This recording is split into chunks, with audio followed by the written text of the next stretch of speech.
This is a good point, though, to pivot, and we want to get your reaction to other major breaking news this morning. While we know you have just a few more minutes of time with us, the International Criminal Court prosecutor Karim Khan has announced that he has requested arrest warrants against Prime Minister of Israel Bibi Netanyahu, as well as Israel's Defense Minister Yoav Gallant, as well as 3 top Hamas officials. We can put this announcement up on the screen. So he writes in part, this is the ICC prosecutor filing, on the basis of evidence collected and examined by my office, I have reasonable grounds to believe that Yahya Sinwar, Mohammed Daib, more commonly known as Daif, and Ismail Haniyeh bear criminal responsibility for the following: war crimes and crimes against humanity, extermination as a crime against humanity, murder, taking hostages, rape and other acts of sexual violence, torture, other humane acts, cruel treatment as a war crime, and outrages upon personal dignity. Let's go ahead and put the next piece up on the screen, which has the allegations against Netanyahu and Gallant. He says he has reasonable grounds to believe that those 2 individuals committed starvation of civilians as a method of warfare, willfully causing great suffering or serious injury to body or health, willful killing, intentionally directing attacks against the civilian population, extermination and or murder, persecution, and other inhumane acts. Dr. Parsi, if you could just react to this initial application and explain to people what this process looks like and what the significance here is. This is obviously tremendously significant and long time in the making. There's been a lot of pressure on the ICC to do this, particularly mindful of the fact that they did issue such warrants on Vladimir Putin after his invasion of Ukraine, and it happened rather quickly. So this is huge, and this is something that the Israelis have been very, very worried about because this will limit Netanyahu's ability to travel and Gallant's ability to travel. Take, for instance, what happened to Putin. As a result of this order, this warrant on his head, Putin could not attend the BRICS summit in South Africa last year. And this was a point of contention for him. He insisted on attending, but the South Africans essentially told him that he cannot because otherwise they would be obligated to arrest him. That was not a situation that they wanted to be in. This same scenario is now going to exist for Netanyahu. His ability to travel to numerous states that are less willing than the United States to disregard the ICC will now be very limited. Another aspect of this is also important, is that Gallant is included in this. And the Biden administration has been portraying Gallant as some sort of a moderate alternative to Netanyahu. Instead, we're seeing that he is included, and rightfully so, given much of what he has ordered and what he has said. And this is also, of course, taking place in the context of Jake Sullivan just returning from Saudi Arabia. He is in Israel right now and is trying to patch together a normalization deal between Saudi Arabia and Israel in the midst of the ICC now issuing warrants on the leaders of Israel as well as Hamas for committing war crimes. It's also interesting what will happen to Hamas. Now, of course, Hamas's ability to move was very limited to begin with. It's not as if Ismail Haniyeh would be able to travel to any Western country. It would have been arrested on the spot.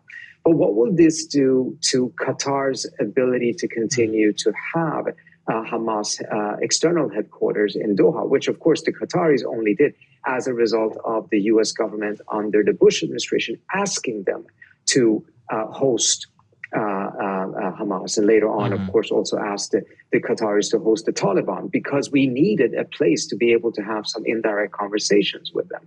But will they be able to do so under these circumstances in which Haniyeh is now having an ICC warrant against them? What about rumors that the Turks were potentially going to host Hamas external leaders if Qatar threw them out? Would the Turks agree to that now when there is an arrest warrant on Haniyeh? So this is also creating problems for Hamas in this context. But I think the bigger story is what this does now to the broader image of Israel, what it does to the ICJ case, and what it does to the Biden administration's policy of giving unlimited support to Israel, regardless of these different developments. Now when Netanyahu is in the same category as Vladimir Putin.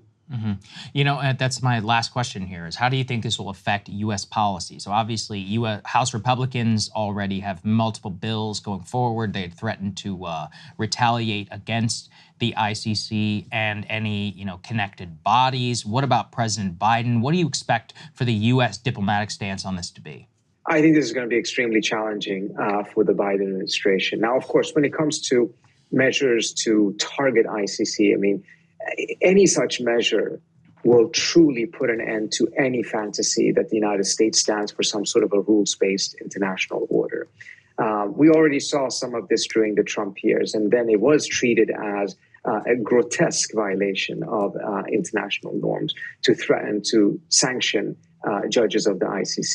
If members of Congress now go forward with this, it will really significantly undermine the United States on the global stage for such a measure.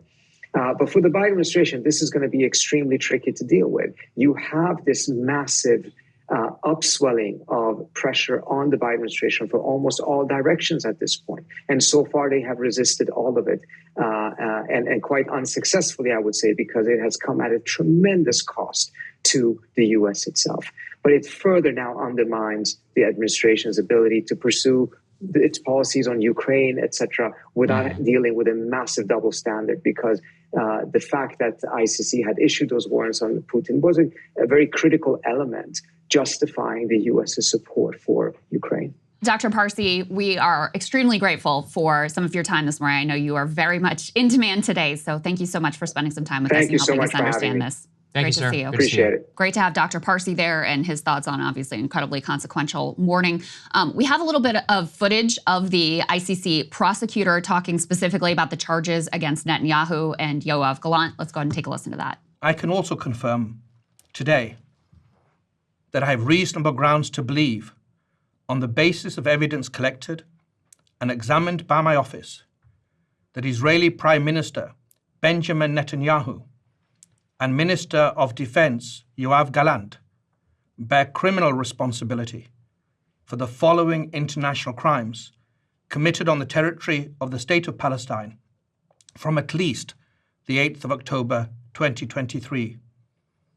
The crimes include starvation of civilians as a method of warfare, willfully causing great suffering, serious injury to body or health or cruel treatment, willful killing or murder, and intentionally directing attacks against a civilian population, as well as crimes against humanity of extermination and or murder, persecution, and allegations of crimes of committing other inhumane acts.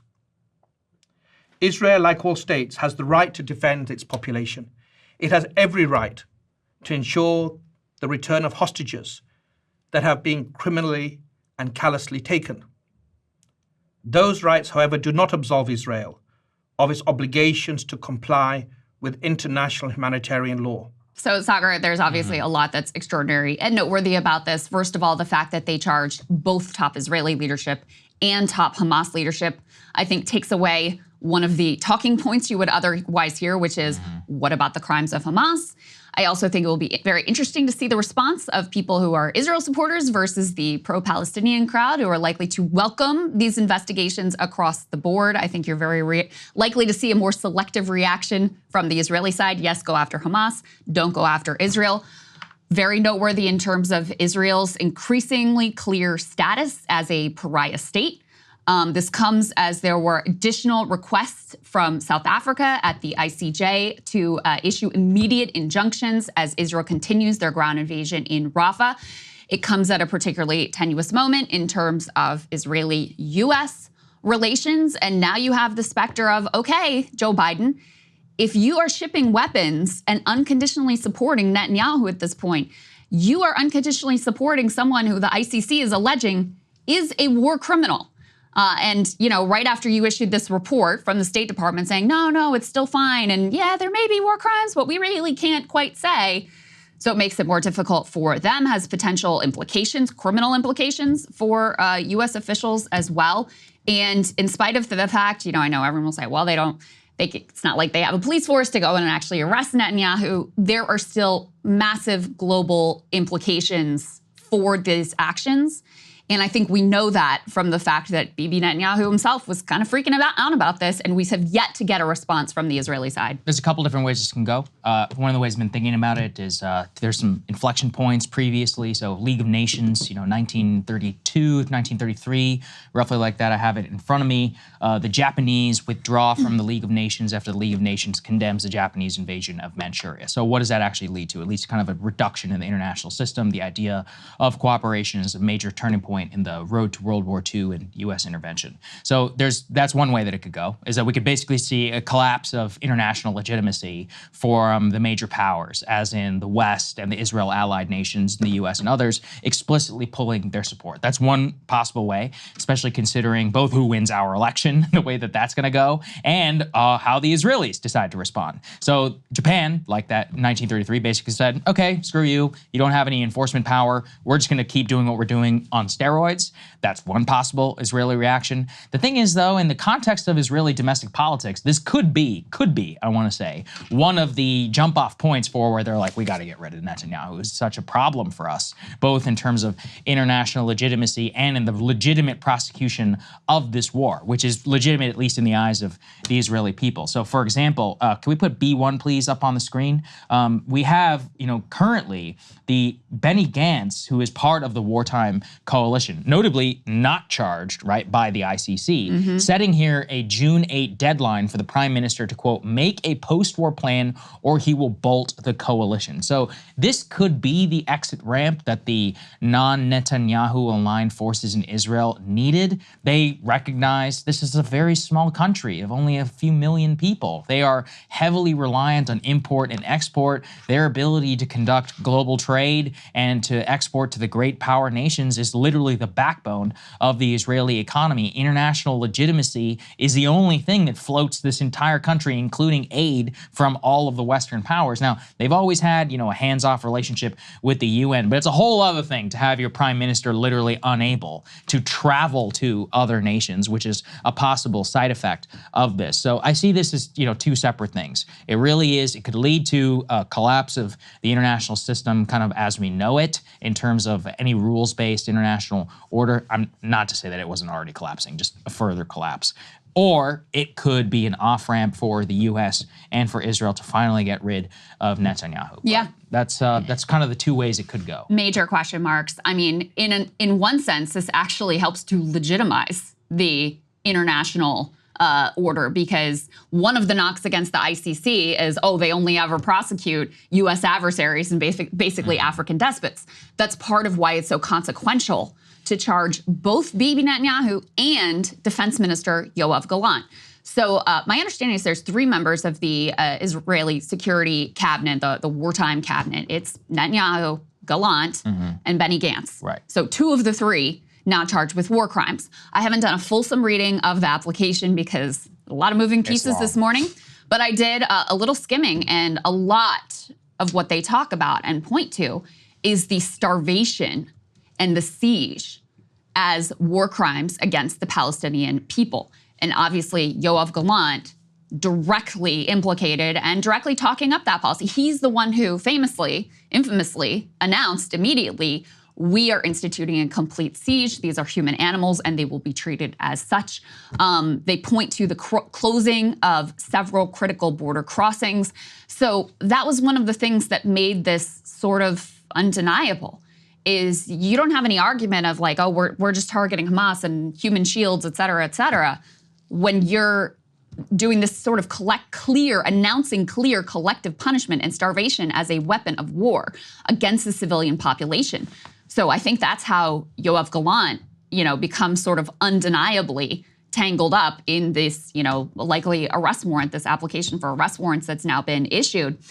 In terms of how Israeli society will react, and is this an off-ramp for the, anti-Bibi forces, which we should be very clear are not anti-war forces, but they're more amenable to, hey, we need, a hostage deal, and hey, maybe we should figure out what the hell we're going to do after this war is over. That's their critique of Netanyahu's direction here. Complicating for, this creating a schism is the fact that Yoav Gallant is one of the people who, prior to Gantz, gave a very similar press conference saying, hey, we gotta have a plan for a day after, and hey, Netanyahu, this is a real problem, et cetera, et cetera. So it truly is an extraordinary development. It makes it very difficult for the Biden administration and how they're going to talk about this. Previously, the Biden administration's position has been not to weigh in on the veracity of the crimes themselves, but to argue that the ICC doesn't have jurisdiction in this instance, which even that, my understanding is, that's very hypocritical of them because it's very similar circumstances under which they charged Vladimir Putin, and the U.S. State Department and the U.S. government supported those charges. Now you have a very similar set of legal facts in terms of jurisdiction, and they're saying, no, here we don't think that they have jurisdiction. But that's kind of been their out, similar to the out that they've used at the ICJ, saying, and just to remind people, ICJ is for the country itself. ICC is for the individuals. That's why you have direct arrest warrants for individual people here, whereas the ICJ is about the prosecution of the government's prosecution of the war overall, and allegations that is tantamount to genocide. Of course, you've had Republicans who have been even more aggressive against the ICC, sending an extraordinary letter threatening the ICC and the members of the ICC specifically, and threatening to sanction their family members, and indicating directly there will be some sort of retaliation against them personally if they move forward with these charges. So we'll have to wait and see what that reaction is as well. And Saagar, the ICC prosecutor, in this statement that he made, specifically, didn't directly call out Republicans by name, but we know who he was referring to, told them they needed to cut it out, basically. They needed to stop this threatening and these attempts to bully and intimidate the International Criminal Court. So quite a noteworthy development. We'll see. To be honest, I think that the lack of enforcement could be a real problem for them. You're saying it's strengthening them. It's like, well, if you can't do anything about it. For example, is Bibi Netanyahu still going to come to the United States? Yeah, probably. Is he probably going to be able to travel We're not a to party ICC? to the ICC. No, I understand that. But Yeah. I'm saying, like, he'll come here. Is he going to be party to maybe states in Europe or, India or any of the other major powers? That would actually lead to a collapse of any sort of legitimacy. Now, again, I don't really believe that these bodies are all that legitimate necessarily in the first place, regardless of whether I agree or disagree with the underlying conclusion. I think it just comes back to how the Israelis themselves are going to conduct this, because I could very easily see a backlash in terms of Israeli society. What does the Bibi keep saying? If we have to go alone, we will go alone, which, by the way, please do. I want you to go alone. I think you should. You should bear 100% responsibility for 100% of your actions without being underwritten by the great powers. But I'm also not naive. I know that our political system is 100% going to support them no matter what. So I do think it could lead in, unfortunately, a darker direction. We could see both Gallant and Bibi just say, okay, well, they've given, this is the most that they possibly have in their quiver. Now we have no option but to go into Rafah and do what we were going to do regardless of this situation. It's a bit difficult to believe because Biden has been all over the map. He says, I will withhold weapons, but I didn't withhold any weapons. I may withhold weapons. Yeah. I don't know what all of that looks like. I remain very much in a wait and see mode. I do not think I know for certain that nothing is ever going to happen to Bibi Netanyahu. In terms of how the rest of the world reacts, it's a very open question, especially in terms of diplomacy on behalf of the U.S. And we have an election in 6 months. Trump literally could get elected and he'll be like, this entire thing is fake. He could withdraw us from the United Nations. In response to something like this, I wouldn't put that actually off the table at all. Well, another question that we haven't talked through either is for the European countries who are party, yeah, that's right, to the ICC and are under obligation to, if arrest warrants are issued, to actually arrest Netanyahu. What does this do to them? And we're very dismissive of the ICC here. European countries are much less dismissive of the ICC and are much more bought into its actions. So that's why I don't think you can just say, well, it doesn't matter, because clearly Bibi thinks it matters. And what direction does it harden? Is there like a rally around the flag effect domestically in Israel? Very possible. But even with that, it continues to travel them along the path of a pariah state.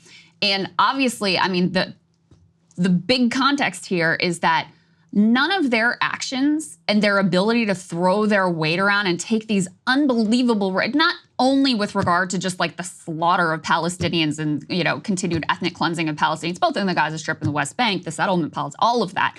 But also with regard to, assassinating a top Israeli military official in Damascus in their embassy building.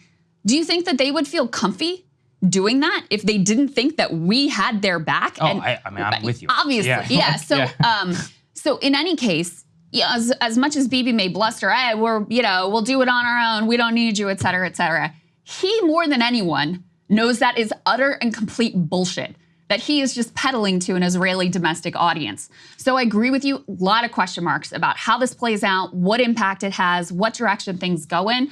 But I think one thing is clear, there will be an impact from it. It will not be a nothing here. Absolutely. And, huge implications for how the Biden administration handles this, for how the Europeans handle this, for Israel's legitimacy, for media, narratives about, how they're thinking about this conflict and talking about Netanyahu, et cetera. So anyway, that's the kind of big context there. If we could go to the second element we have here, which adds, Saagar, to what you were saying about the domestic political context, have a full-on revolt within the wartime coalition. You have one government minister telling Haaretz about Netanyahu. His mood recently has been delusional and dangerous.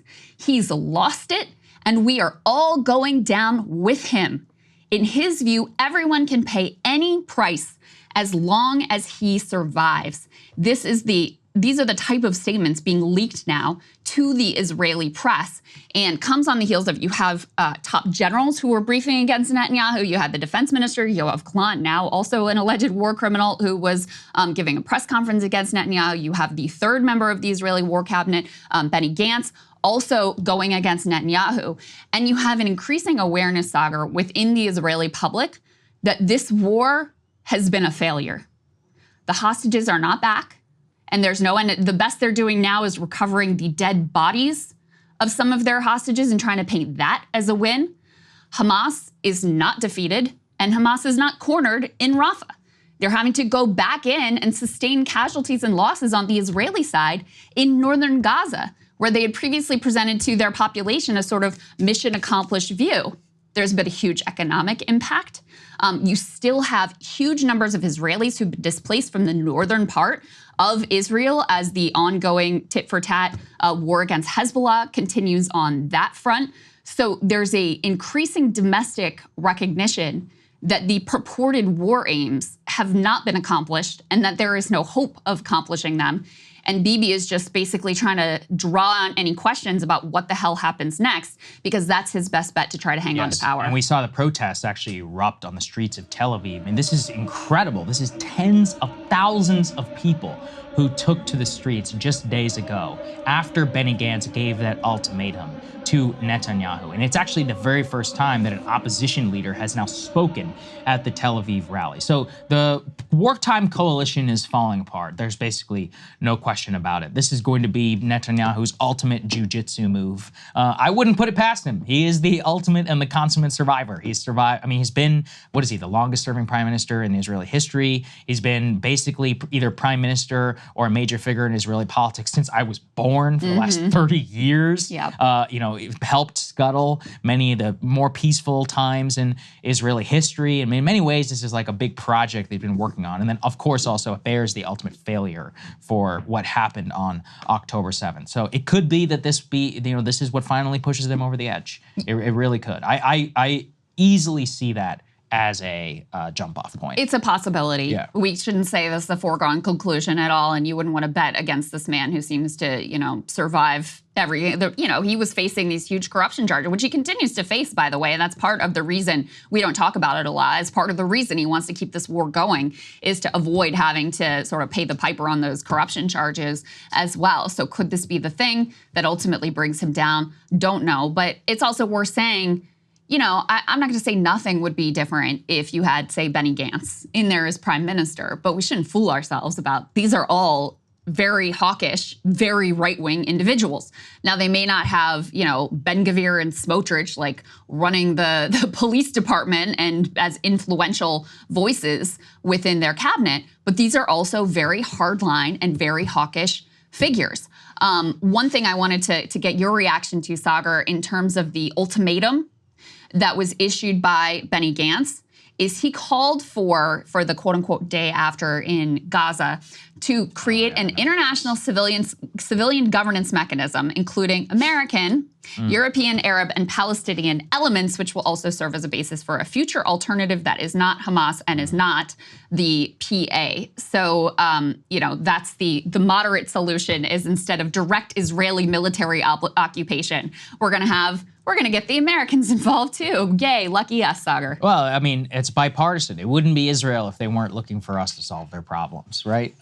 Yeah. I mean, it's ridiculous. I do think that we're foolish enough to fall for it, since we're the ones who built this dumbass pier, literally on the side, and it's costing hundreds of millions of dollars. American service members at risk. All of this, it's easy. This has been Israeli plan from day one. People can see. I know I've been all over it. My own Twitter feed, I think I have 7 examples of Israelis, Israeli government officials who are trying to either get us to occupy Gaza on their behalf, either fund the occupation of Gaza on their behalf, take in Palestinians on their behalf, and so many others, assist them in basically getting the people out of there so they don't have to deal with it. So all of this should be viewed with a very, very close eye. And I do think, though, this is part of why, is if, let's say, Bibi does lose international legitimacy, well, then Israel wants to continue its international legitimacy to basically get the West to co-sign all of their actions. The best way to do that is to pick a new leader to kick him out. to kick him out and continue a bipartisan policy, which is largely popular in the country. Let's all be honest. Yeah.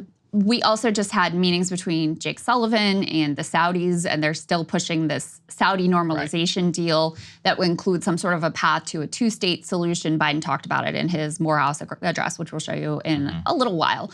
But to me, it just underscores what a fantasy world the U.S. political class, both Democrats and Republicans, but in some ways more the Democrats, have been operating in. And that Yoav Gallant and Benny Gantz and these people are operating in too, where it's, what about the day after? Well, it's been really clear from the beginning that there was no plan for a day after, because the whole original idea, and actually John Mearsheimer gave a speech recently that I was watching, I thought he laid this out brilliantly. The initial plan was, we're gonna push these people out. We want ethnic cleansing. Remember, they were shopping all these plans of how they could do that. To Bibi talking about, quote unquote, thinning out the population. They weren't able to succeed at actually pushing people out, migrating them out, although that is certainly not off the table, and they continue to push in that direction, et cetera. And so instead, it changed to the goal of just, we're just gonna annihilate the entire Gaza Strip. There's just gonna be massive amounts of bloodletting and civilian casualties. And, there isn't gonna be a plan either for defeating Hamas or what comes after. It's just gonna be about revenge for the sake of revenge and hoping that's sufficient for the domestic political population. This has been clear from the very, very early days of this onslaught into Gaza. And so now that's part of why this conversation is always so preposterous, both on the Israeli side and on the American side. Like, we're still out there having these supposedly serious conversations about normalizing relations with Saudi in exchange for some path, 2-state solution path, when the Israelis, especially Netanyahu, have been incredibly clear, like, we don't want that. We will do everything in our power to thwart that. We will never go in that direction, et cetera. So it just creates a completely absurd situation where everyone is denying the reality that is so undeniably clear in front of their eyes. No, I think you're right. Hey guys, if you like that video, go to breakingpoints.com, become a premium subscriber, and help us build the best independent media organization on the planet. That's right. We're subscriber funded. We're building something new. We want to replace these failing mainstream media organizations. So again, to subscribe, it's breakingpoints.com.